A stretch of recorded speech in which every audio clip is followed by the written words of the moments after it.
I came to Karachi to make a passport once, and then I went back home in village, and after 15 days we came back again with my cousin, Karachi.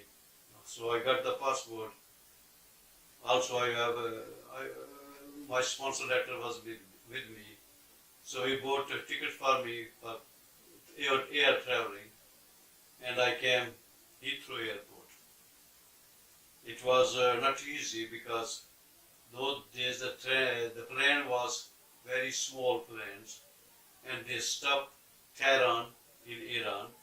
Then they stop I think Switzerland, and first Beirut in Lebanon, and then Switzerland, and then Germany in Frankfurt, and after that London Heathrow airports.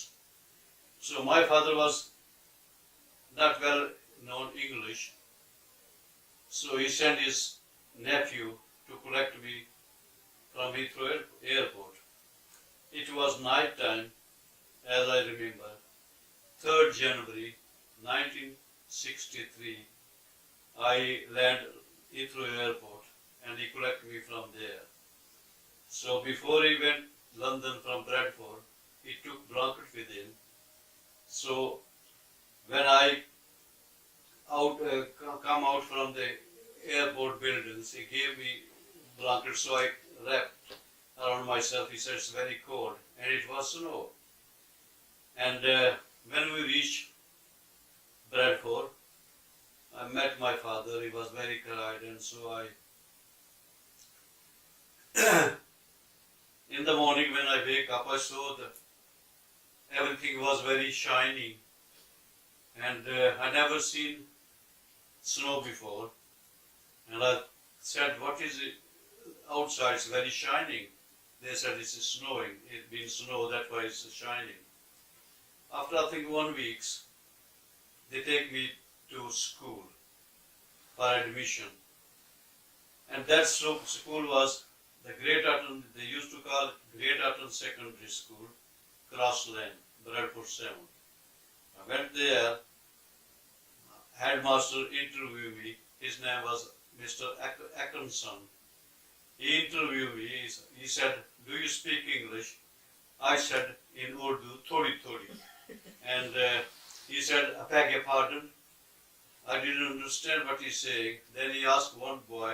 His name was Abdul, and he was from Karachi, and he was well spoken English. He came. He asked me what the headmaster is asking.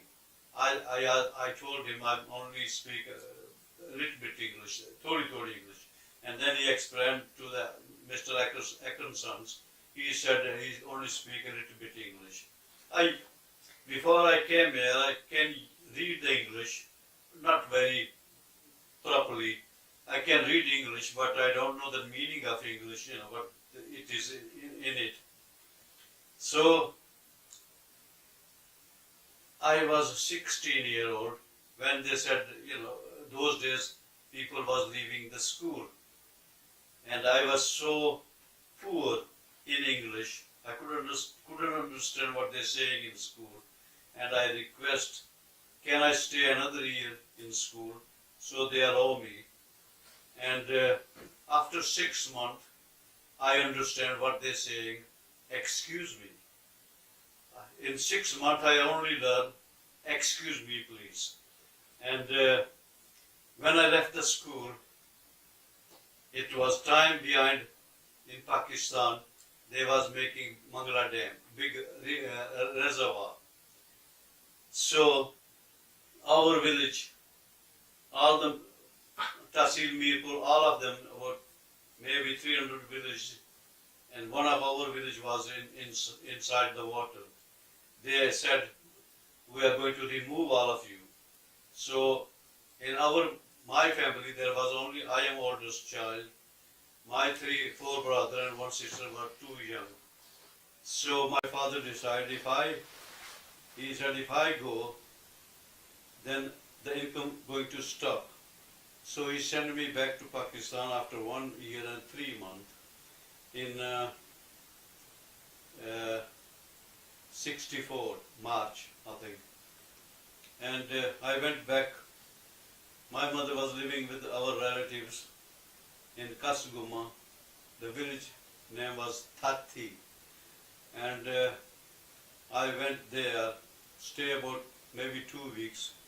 Then I came up in Pota, they call it Pota town. It was a forest where we used to bring our cattle for feeding them.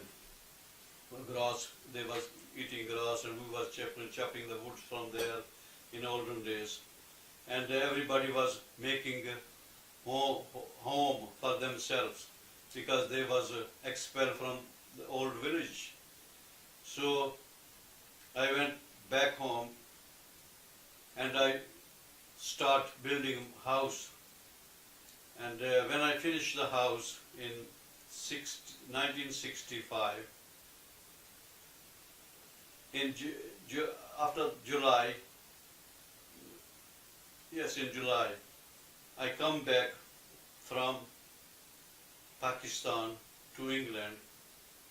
That time my father moved from Bradford to Halifax. And the first place where we used to live, it was number 48 Road Street, off Gibbet Street, Halifax. My father was working in Madhamride. The textile mill name was St. Thomas. Also they was calling it Moderna blankets because it was a blankets manufactories. So my father asked the welfare and she took me and showed me the job. And I start job in 31st July 1965 in Moderna blanket as a loom cleaner in weaving department. I work hard, very hard, because with my one hand, I thought if I don't work hard, they might going to expel me. And where I'm going? The first wages, my wages was £4.15. And for 48 hours. It was a slavery wages, but we have no alternative. We have to work because we was migrate from Pakistan to here. Background was very poor. Everybody was poor in our village and our district. And we have to work. So after 2 weeks, manager come to me. He said, "Would you like overtime?" I said, "Yes, please." He said, "Would you mind to come 7:30 till 11:30 Saturday morning?" So I said, "Yes, please, I will come." And the following week, I got £5 and 2 shillings. I was very happy to see £5 note. That was the wages of 48 hours. And we struggled very hard because we do not have enough money for our leisurely or for good life. We was just living about the poverty line. And I think after 6 months I went to in town, Halifax town, the shopping, see the shops. When I saw my first impression was, when I saw the shop, it was a big, large window, and there was a dummy, women's and men's. And I've been close to them, I never realized there's this glass between me and them. I hit my forehead to the glass. And this is happened with everybody because nobody knows English and nobody speak English, and they don't know how to explain everything to anybody. Life was very hard in 65. So when we moved from Halifax to Hampton Bridge, there was a one room flat, you call it flat, only small kitchen, one bedrooms. We was 3 brothers living in that house. There was no bathroom. We have a tap and the kettle. We boil water in kettle and pour in tap, and then we had a bath. We go from Halifax to Halifax, Booth Town, they call was Booth Town. There was a public bath. Every Saturday, maybe second Saturday in a month, we go there and have a good bath. The clothes, we only have 2 shirts, 2 pair of socks, 2 trousers, 1 jumpers and 1 overcoat, and 1 pair of shoes. That was all our belonging. And where we used to live, if they have a bathroom in the house, they put what you call meters. They used to put 10 pence, shilling. It was a shilling or 2 shilling. You put in there and have a hot water, and then you can have a bath. We struggle, 3 of us brothers. We struggle very hard.